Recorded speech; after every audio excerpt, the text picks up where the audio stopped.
حکومت کو آئینی ترامیم پر مطلوبہ ارکان کی حمایت نہ مل سکی۔ آئینی ترامیم بل کا معاملہ ٹل گیا۔ قومی اسمبلی کا اجلاس شروع ہوتے ہی دوپہر 12:30 بجے تک ملتوی۔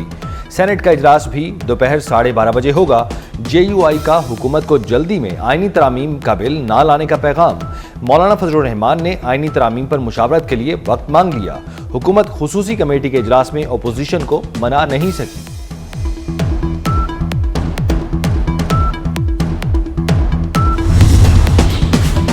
تحریک انصاف کی آئینی ترامیم کے سامنے بند باندھنے کی کوشش، حکومتی کوشش ناکام بنانے کے لیے پی ٹی آئی قیادت مولانا کے گھر پہنچی۔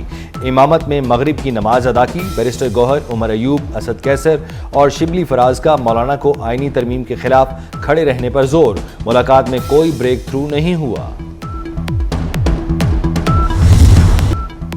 آئینی ترامیم کا بل لانا بچوں کا کھیل نہیں۔ مشاورت مکمل ہونے تک ترامیم پیش نہیں کی جا سکتی۔ عطا تارڑ کی میڈیا سے گفتگو، کہا آئینی ترامیم پر وسیع اتفاق رائے پیدا کرنے کی کوشش کی جا رہی ہے۔ کوشش ہے پیش رفت آج ہی ہو جائے۔ مولانا فضل الرحمان سے آئینی ترامیم کا مسودہ شیئر کیا گیا۔ حکومتی اور اپوزیشن جماعتوں میں مشاورت جاری ہے۔ مجوزہ آئینی ترامیم میں 22 سے زائد شقیں شامل۔ بلوچستان اسمبلی کی نمائندگی میں اضافے کی ترمیم بھی شامل کر لی گئی۔ آئینی عدالت کے فیصلے پر اپیل آئینی عدالت میں سنی جائے گی۔ ہائی کورٹ کے ججز کو دوسرے صوبوں میں ہائی کورٹس میں ٹرانسفر کرنے کی تجویز بھی دی گئی۔ چیف جسٹس آف پاکستان کی تقرری سپریم کورٹ کے 5 سینئر ججز کے پینل سے ہوگی۔ حکومت سپریم کورٹ کے 5 سینئر ججز میں سے چیف جسٹس کا انتخاب کرے گی۔ آئینی عدالت کے باقی 4 ججز بھی حکومت تعینات کرے گی۔ سپریم کورٹ اور ہائی کورٹ کے ججز کی تعیناتی کے لیے جوڈیشل کمیشن اور پارلیمانی کمیٹی کو اکٹھا کیا جائے گا۔ مجوزہ آئینی ترمیم کی تفصیلات سامنے آ گئیں۔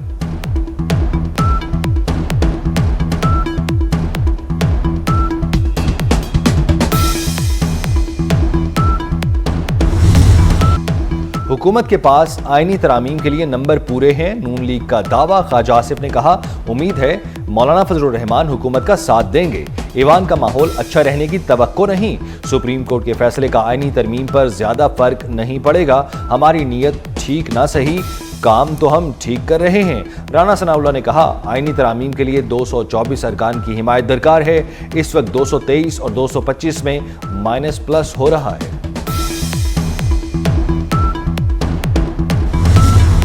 حکومت غیر آئینی ترامیم کرنے جا رہی ہے۔ چیئرمین پی ٹی آئی بیرسٹر گوہر علی خان کی کڑی تنقید، کہتے ہیں یہ رات کے اندھیرے میں بننے والی حکومت ہے۔ اتوار کو اجلاس رکھا گیا، کس چیز کی پردہ داری ہے؟ مولانا فضل الرحمان سے ہماری بات ہوئی ہے۔ مولانا منجھے ہوئے سیاستدان ہیں، عدلیہ کے لیے اچھا فیصلہ کریں گے۔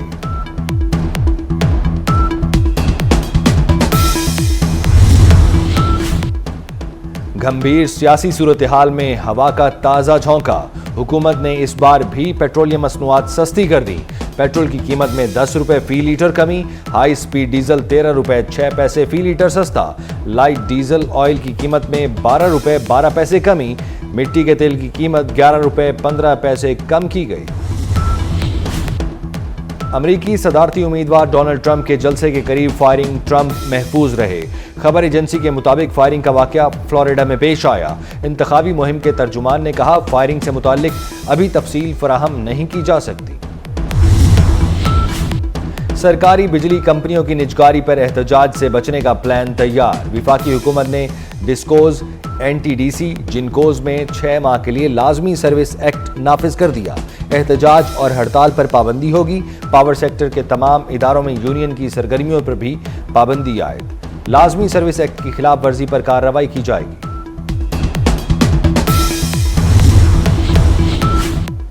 کراچی ایئرپورٹ پر ایک دن میں منکی پاکس کے 3 مشتبہ کیسز سامنے آ گئے۔ جدہ اور دبئی سے آنے والے مسافروں میں منکی پاکس کی علامات پائی گئی۔ ملک بھر میں جشن میلاد النبی صلی اللہ علیہ وآلہ وسلم کی تیاریاں جاری۔ شہر شہر کریا کریا مساجد اور عمارتوں کو سجا دیا گیا۔ مساجد اور عمارتوں پر چراغاں، فضا درود و سلام سے معطر۔ جشن میلاد النبی صلی اللہ علیہ وآلہ وسلم کے سلسلے میں گجرانوالہ آرٹس کونسل کے زیر اہتمام 3 روزہ اسلامک خطاطی نمائش۔ بنگلہ دیش کو پاکستان سے جوہری معاہدہ کرنا چاہیے۔ پاکستان بنگلہ دیش کا سب سے قابل اعتماد سیکیورٹی اتحادی ہے۔ ڈھاکہ یونیورسٹی کے پروفیسر شاہد الزماں کا سیمینار میں فوجی افسران سے خطاب۔ کہنا تھا کہ بھارت چاہتا ہے ہم کبھی پاکستان پر بھروسہ نہ کریں۔ پاکستان بنگلہ دیش کو بھارت سے بچانے کے لیے سب کچھ کر سکتا ہے۔ بنگلہ دیشی پروفیسر شاہد الزماں کے خطاب پر ہال تالیوں سے گونجتا رہا۔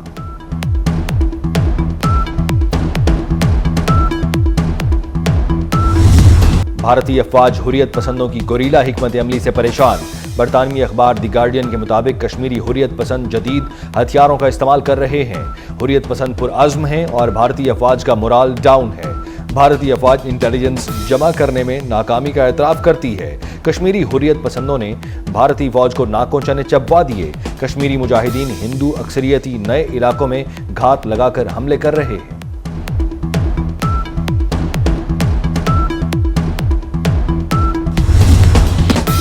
مودی کے دور اقتدار میں بھارتی فوج اور فضائیہ میں خواتین کے خلاف جنسی زیادتی کے واقعات میں سنگین اضافہ۔ حال ہی میں ایک خاتون فلائنگ افسر نے بھارتی فضائیہ کے ونگ کمانڈر پر ریپ کیس کا الزام عائد کیا۔ ٹھوس شواہد پیش کرنے کے باوجود بھارتی فضائیہ کے افسر کو ریپ کیس میں ضمانت پر رہا کر دیا گیا۔ غزہ پر اسرائیلی فوج کی جارحیت اور دہشت گردی جاری۔ اسرائیلی فورسز کے غزہ پر تازہ حملے میں 26 فلسطینی شہید ہو گئے۔ شہید ہونے والوں میں ایک پناہ گاہ میں موجود 5 فلسطینی بھی شامل۔ اسرائیلی فوج کا فلسطینیوں کو شمالی غزہ میں بیت اللہیہ خالی کرنے کا حکم۔ غزہ میں شہادتیں 41,182 ہو گئیں۔ 95,280 زخمی ہو چکے۔ عالمی ادارہ صحت کے تعاون سے غزہ سے 97 شدید زخمی مریضوں کو متحدہ عرب امارات منتقل کر دیا گیا۔ اسرائیل میں وزیر اعظم نیتن یاہو کی حکومت کے خلاف بڑا مظاہرہ۔ وسطی تل ابیب میں ہزاروں افراد کی اسرائیل حکومت کے خلاف ریلی۔ مظاہرین کا غزہ سے یرغمالی رہا کرانے کا مطالبہ۔ مشرقی اور وسطی یورپ میں شدید بارشوں سے سیلابی صورتحال پیدا ہو گئی۔ متاثرہ یورپی ممالک کے دریاؤں میں پانی کی سطح بلند ترین سطح پر پہنچ گئی۔ سیلابی صورتحال کے باعث چیک ریپبلک، پولینڈ کے سرحدی قصبوں کے مکین نقل مکانی پر مجبور ہو گئے۔ رومانیہ میں بارش اور سیلاب کے باعث مختلف حادثات میں 4 افراد ہلاک ہو گئے۔ رومانیہ میں سیلاب سے 5,000 مکانات کو نقصان پہنچا۔